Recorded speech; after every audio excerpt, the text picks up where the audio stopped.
The sky over New Jakarta turned red like burning metal. People looked up thinking it was sunset, but then the sound came.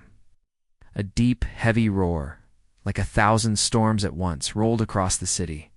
The clouds split open, and fireballs began to fall. The first one struck a market street, throwing wood, stone, and human bodies into the air. The ground shook, and the air burned. Cars exploded, buildings cracked, and the streets filled with smoke so thick that even the sun disappeared. Screams echoed between the towers, mixed with the sharp, alien hiss of weapons that had never been seen on Earth before. On the tallest tower in the city, one man stood still. Commander Rook didn't move as the flames came closer. His black coat whipped in the heat, his eyes fixed on the sky where giant shapes moved behind the smoke. Alien ships, smooth, silver, and alive with red lights, drifted above like sharks waiting to feed. The people running below didn't see Rook, but if they had, they would have thought him insane. The fire fell toward him, struck the roof, around him, and the blast sent shards of concrete flying in every direction. When the dust cleared, he was still there, standing in the center of a burning rooftop, untouched. The attack had begun only an hour earlier, but 3 cities were already gone, swallowed in waves of plasma fire. The alien invaders called themselves the Varix Dominion, and they had not come to talk. They had not sent warnings or demands. They had simply opened the sky and turned it into a weapon. Governments across the world tried to speak, tried to find any way to stop the slaughter, but the only answer they received was more fire. Satellites caught images of entire neighborhoods erased in seconds. Ships the size of mountains hung in orbit, dropping their burning payloads again and again. But Rook had been waiting. For months, he had been moving quietly through shadows, building something no one else dared to build. He was the leader of Black Silence, a human unit so secret that even most military leaders believed it was a myth. They had no uniforms, no open records, no official orders, only a single mission: to prepare for a war humanity could not afford to lose. As the tower swayed under another blast, Rook touched the small communicator in his ear. His voice was calm, like he was ordering coffee instead of starting the most dangerous operation in human history. "Time to open the vault," he said. There was a pause, then a voice answered, low and uncertain. "Sir, you're sure? Once we open it—" Rook cut him off. "We're past the point of choice." Far below, the streets had turned into rivers of fleeing civilians. Families carried children, dragging them through the smoke as more explosions shook the ground. The heat was unbearable, burning skin, even without flames touching it. Somewhere in the chaos, soldiers tried to fight back. Small arms fire cracked uselessly against the alien shields. Tanks rolled forward, but were sliced in half by weapons that didn't even fire bullets. They simply tore the air apart. The Vrak soldiers that landed moved like shadows, their armor shifting colors to match the smoke. They killed without speaking, without slowing. Rook turned his eyes to the largest ship in the sky. He could feel the vibration of its engines, even from here. A long scar ran across its surface, not from this battle, but from something older. That scar told him what he needed to know. The Vraks had fought humans before, long ago, and had learned to fear them. But they had forgotten. That mistake was about to cost them. He stepped away from the edge and moved toward the elevator shaft, which was already full of smoke. He didn't cough, he didn't slow. In his pocket was a black card with no markings. It was warm to the touch, as if it had its own pulse. When he reached the bottom floor, a transport truck waited in the alley, its engine humming quietly. 2 figures in black sat inside, their faces hidden under masks. They said nothing when he entered, only started the vehicle and drove into the burning streets. The city around them was falling apart. Entire blocks were nothing but skeletons of concrete.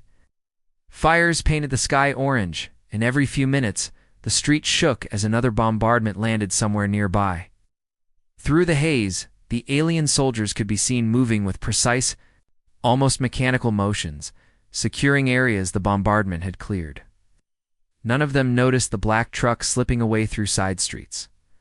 Hours later, far from the city, the truck stopped at a frozen landscape. There was no sound here except the whisper of wind over ice. They stood before a steel door half buried in snow, taller than a building. It had no handles, no locks, only a flat panel waiting for a touch. Rook stepped forward and pressed the black card against it. For a long moment, nothing happened. Then, with a deep, grinding noise, the ice began to crack. Steam hissed from the seams of the door. A red light flickered once, twice, then glowed steady. The massive door started to slide open, revealing darkness inside. Rook looked into that darkness and spoke to no one in particular. They wanted a war of fire, he said quietly. Let's give them something worse. Deep under the ice, the air was cold enough to freeze breath in seconds. The opening door let out a wave of dry, stale wind, carrying a faint metallic smell, like blood that had never dried. Inside, there was no light at first. Only the sound. Slow, heavy, like the breathing of something asleep for too long. The black truck rolled forward into the tunnel, its headlights cutting narrow beams through the dark. Ice clung to the walls, cracked in strange, jagged shapes, as if it had tried to grow over something that resisted it. The deeper they drove, the stranger the air became. It was not the empty cold of the outside world. It was thicker, heavier, as though the air itself had weight. At last, the tunnel opened into a vast chamber hidden beneath the ice. Here. Rows of massive machines stood chained to the walls and floor. Their shapes were not like tanks or jets. They were almost human in form, but far larger, each one the size of a small house. Metal plates covered their bodies like armor, scratched and burned from battles no human alive had ever seen. Their heads hung low, and for a moment they looked like statues, until one of them twitched. Commander Rook stepped out of the truck. His boots crunched on frost-covered steel as he walked toward the nearest machine. Its surface was warm, not from the lights, but from something alive inside it. The machine's chest rose and fell slowly, like lungs breathing. Then, one by one, their eyes opened, not blue, not white, but deep, glowing red. The light from them filled the chamber with a faint, bloody hue. "These are the Ashburn," Rook said quietly. His voice echoed against the walls. The two masked soldiers beside him stood very still. They had heard the stories machines built during the Old War, a time when humanity was fighting for survival against another galaxy-spanning enemy. The Ashburn had been the last weapon created before the enemy was defeated. They were not made to protect, they were made to destroy. So dangerous that even humanity's leaders had ordered them sealed away, never to be awakened again. The red glow in their eyes brightened as they slowly straightened their bodies. Chains strained and groaned as the machines tested their restraints. One of them turned its head toward Rook, and though its face was nothing but smooth metal, there was something in that stare that felt alive. "Release them," Rook ordered. One soldier hesitated. "Sir, if we wake all of them, we can't control what they Rooks." Gaze cut through the man's words. The Vraks didn't come here to fight soldiers. They came to burn our homes, to erase us. You want to stop that? Then we need monsters worse than theirs. With slow movements, the soldiers began unlocking the heavy clamps. Steam hissed as the chains fell away, one by one. The Ashburn stepped forward, their footsteps shaking the steel floor. Their breathing grew faster, almost eager. Far above, the war was still raging. In the last 24 hours, the Vraks had taken control of 6 major cities. Drone footage showed their Hellfire protocol in action. Massive plasma storms unleashed on entire regions, leaving nothing but glassed earth. Refugee convoys were being hunted down in open fields, even in orbit. Earth's few defense ships were being torn apart by weapons they didn't understand. The last chain hit the ground. The Ashburn stood free, waiting for orders. Rook looked at them like a man, seeing an old friend he thought was long dead. "Target," he said, "the first Vraks cruiser over New Jakarta. Leave nothing behind." The machines didn't answer with words. They simply moved. Their backs opened, releasing thin black wings of segmented metal. In a second, they were gone, disappearing into the shadows of the chamber, moving toward the surface. Minutes later, the ice above Greenland cracked open with a deafening roar. The Ashburn launched into the sky, streaks of black against the white snow. Satellites caught their ascent, 5 red lights climbing fast, aimed directly at the alien fleet. In orbit, the first Vraks cruiser detected something approaching at impossible speed. Weapons locked on, but before they could fire, One ashburn slammed into the ship's hull.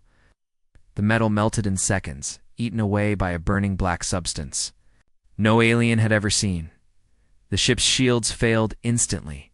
7 seconds later, the cruiser was gone. Not damaged, gone. Erased from the sky like it had never existed.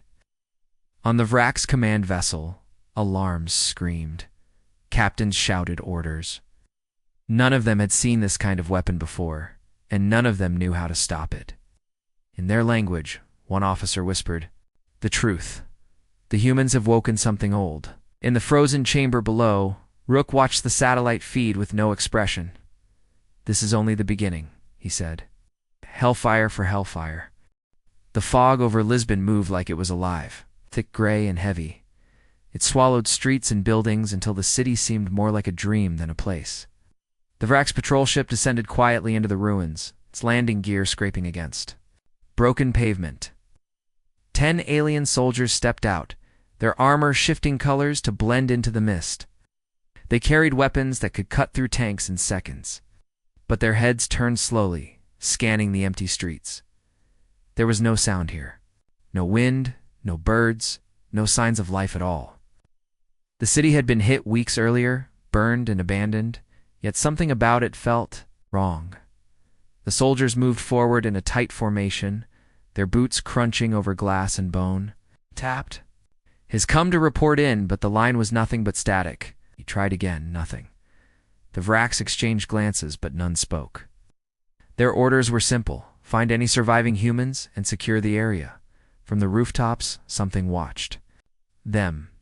A tiny black shape shifted in the fog, then vanished. Another appeared behind them, crawling along a wall like a spider, then disappeared as well. The Vraks didn't see the shapes, but they felt them. The mist seemed to grow thicker, muffling every sound. Then, without warning, the patrol's dropship exploded. A flash of white fire tore through the fog, throwing alien bodies to the ground. Metal rained down in burning chunks. The soldiers scrambled for cover, but there was no enemy in sight, just the fog, and the shapes moving inside it. One soldier turned his weapon to ward the sound of footsteps. But before he could fire, something sharp and fast struck his armor. His weapon fell from his hands, and the fog swallowed him. His scream cut off mid-breath. Another soldier opened fire wildly, plasma bolts lighting up the mist. A brief glimpse revealed what they were shooting at: small black drones, each one shaped like a blade with wings. They moved too fast to track, striking from all sides. In seconds, 2 more soldiers were gone. Up above, hidden in the shadow of a collapsed skyscraper, Commander Rook watched through a scope. His voice was calm over the secure channel. "Trap is working. Tighten the net." The fog web was one of Black Silence's oldest tactics. The drones moved like predators, driving their targets deeper into the city where escape was impossible. Every alley, every building had been rigged with silent weapons: tripwire mines, collapsing walls, sniper nests. This was not a battlefield. It was a hunting ground. The surviving Vrak soldiers ran, their formation broken, their movements desperate. The fog seemed endless, twisting the streets so they couldn't tell which way they had come. One found himself in a courtyard and stopped, breathing hard. Then he looked up. High above, through the mist, a human silhouette stood on a half-broken balcony. The figure didn't move, didn't raise a weapon. It just stared. The Vrak soldier fired at it, but when the plasma bolts passed through, the shape flickered a hologram. And then, from behind, the real danger came. A drone cut through his armor like paper. The soldier fell without a sound. By the time the fog began to thin, there was nothing left of the patrol. No bodies, no weapons, no sign that they had ever been there at all. Only the wreck of their ship and the cold silence of the city. From his position, Rook lowered his scope. "Mark Lisbon," as clear as he said. "Send the message to the Vraks."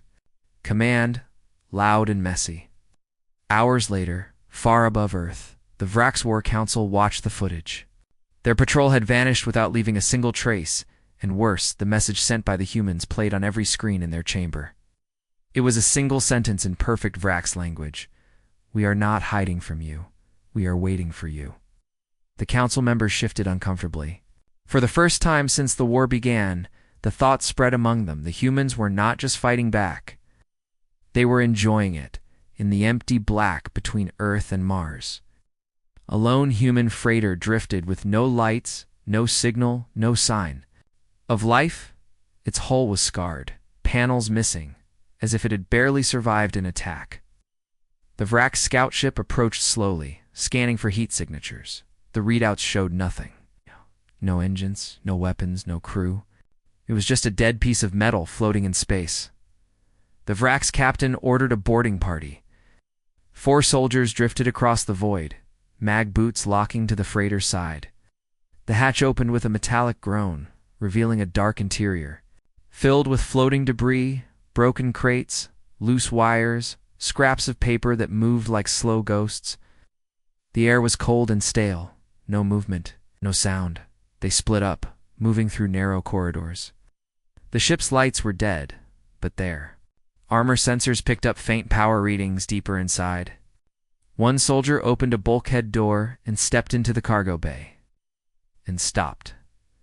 The walls inside were lined with strange black devices, each no bigger than a human hand. Their surfaces shimmered faintly, like oil on water. In the center of the bay was a single human chair, empty and facing the far wall. The soldier moved closer, raising his weapon. That's when the voice came, low and calm through the ship's speakers. "You shouldn't have come here." Soldier turned toward the sound, but there was no one. Then the lights flickered once, and the black devices began to hum. On the Vrak scout ship outside, alarms blared. Their sensors detected a sudden surge of electromagnetic energy from the freighter. The captain ordered a retreat, but it was too late. The black device's pulse eaters activated inside the scout ship. Every system went dark in less than 3 seconds. The lights died. The engines went silent. Even the ship's AI core, the heart of all Varric's technology, was erased. In an instant, the boarding party's armor flickered and died, leaving them blind and weightless in the freighter's cold corridors. In the darkness, something moved. It was fast, silent, and it was human. One of the Vrak soldiers fired blindly, but the shot hit nothing. Then, one by one, the soldiers vanished into the shadows, pulled away without a sound. When the Vrak's command vessel tried to contact the scout, there was no response. All they received was a short transmission, sent from the freighter before. It vanished into the void. "You haven't seen our real face yet." On Earth, Commander Rook watched the operations feed in the Black Silence command room. The pulse eaters had done their job perfectly. No damage to the enemy ships, only complete erasure of their systems. It wasn't about destroying them, it was about making them afraid to trust their own technology. A tech officer looked up from his console. "Sir, the Vrak's Council is meeting in orbit tomorrow. Same ship that leads the Hellfire strikes." Rook's eyes narrowed. "Then we'll bring the meeting to an end." Quietly, officer hesitated. "And if they resist?" Rook smiled faintly. "They won't resist. They'll run." In the darkness of space, far from any star, another human freighter drifted into position.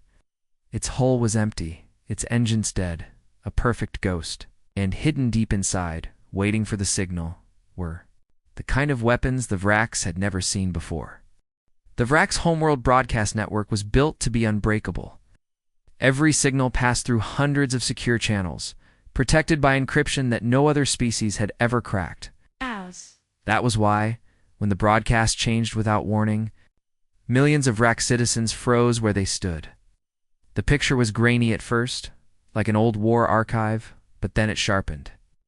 The image showed a city burning, not one of theirs, but a human city, its streets flooded with fire. In the middle of that street, chained at the wrists and neck, was a massive Vrak's warlord. His armor was scorched, his claws broken, his eyes full of rage and disbelief. Surrounding him were human soldiers in black, their faces hidden, their weapons drawn.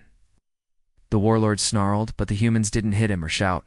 They simply dragged him forward through the wreckage, while the people in the background, human civilians, cheered. Some threw rubble at him, others spat in his direction. The camera followed every step, every sound of his chains scraping. Against the ground, Commander Rook's voice cut into the broadcast, speaking in perfect Vrax language. You brought fire to our homes. Now we will bring you something colder than death. The image cut to something else, not the warlord anymore, but a map. It showed every major Vrax city, each one marked with a blinking red dot. The voice continued. These are the places we will visit. These are the places we will leave empty. On the Verax capital ship, members of the War Council shouted over one another. They ordered the signal shut down, but their own systems refused the command. The broadcast had bypassed every layer of control. It wasn't coming from a single source, it was coming from hundreds of human-controlled relays hidden across their own territory. The feed returned to the warlord. The humans had taken him to a platform high above the city, where the ruins of New Jakarta smoldered below. A noose of black chain was placed around his neck. Rook stepped into the frame, his face hidden under the shadow of his hood. You think we are fighting to survive, he said. We are not.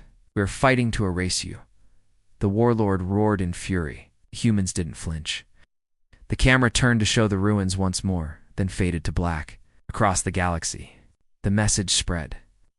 The Vrax were no longer fighting an enemy that only defended. They were facing one that would strike back harder, darker, and without mercy. In the black silence command room, Rook stood over the operations table as his officers prepared for the next phase, Operation Black Horizon. The plan had been in motion for weeks. The Ashburn fleets hidden in the shadow of Saturn, visible to Vrax scanners, waiting for the order to move. Reports came in from scouts. The Vrax had begun pulling ships back to defend their homeworld. That was exactly what Rook wanted. Good, he said quietly. They're bringing everything home. Makes it easier to burn it all at once. Saturn. The dark fleet waited, motionless in the cold void. Each Ashburn cruiser carried weapons forbidden by every interstellar treaty. Rook didn't care. Treaties hadn't stopped the Hellfire protocol. Now humanity would show the galaxy what its darkest side really looked like. And when it began, there would be no warnings, no speeches, only silence, and then Ash, the Vrax. Emperor woke in darkness. No guards stood at his door. No hum of palace systems filled the air. The only sound was the faint crackle of something burning far away. He rose from his bed and crossed the room, pushing open the massive silver doors. To the throne hall. What he saw made his chest tighten. The hall was empty, except for the smoke drifting through broken windows. His guards lay scattered on the marble floor, their weapons gone. The banners of the Dominion hung in tatters, their edges still smoldering. And on the throne, his throne, sat a human. The man wore black armor with no symbols, no rank markings, only a faint red glow under the plates. In his hand rested the Emperor's crown, its edges blackened as if it had been in fire. Who are you? The Emperor demanded. The human didn't answer. He stood, walked down the steps slowly, and placed the crown into the Emperor's hands. You can keep it, the man said in perfect Vrax language. You won't have a head to wear it on for long. Far above the palace, the war had already been decided. Operation Black Horizon had begun 6 hours earlier. The Ashburn fleet tore through the homeworld's defenses in silence, their weapons, leaving nothing but drifting fragments of metal. Entire defense platforms vanished under clouds of black fire. In orbit, cities built on floating platforms crumbled and fell into the planet's oceans. On the ground, human strike teams moved through the capital without resistance. The Vrax military had collapsed after losing control of their command network in the first hour. Every communication hub had been taken by the same weapon that erased. The scout ships' pulse eaters spreading like a virus, devouring their systems from the inside. The Emperor tried to speak again, but outside, a deafening roar shook the palace. He looked through the shattered window in time to see the largest Ashburn ship descending into the heart of the capital. Its black wings unfolded, blotting out the sun, and then it opened fire. The street below disappeared in an instant, replaced by a crater of molten glass. The human before him stepped back, his voice low. We didn't start your war of Hellfire, but we will finish it everywhere it spreads. Moments later, the Emperor's palace vanished under the same black fire that had consumed the rest of his world. In the days that followed, the galaxy, spoke of what had happened, but no one agreed on the exact details. Some said the humans had destroyed every Vrax city in a single night. Others claimed they left a handful alive, not as mercy, but as a warning. What was certain was this: the Vrax Dominion no longer existed, and the name Black Silence was no longer a secret. For the first time in centuries, the galaxy was quiet. But somewhere in the cold shadows between the stars, Rook and his soldiers prepared for the day it wouldn't be.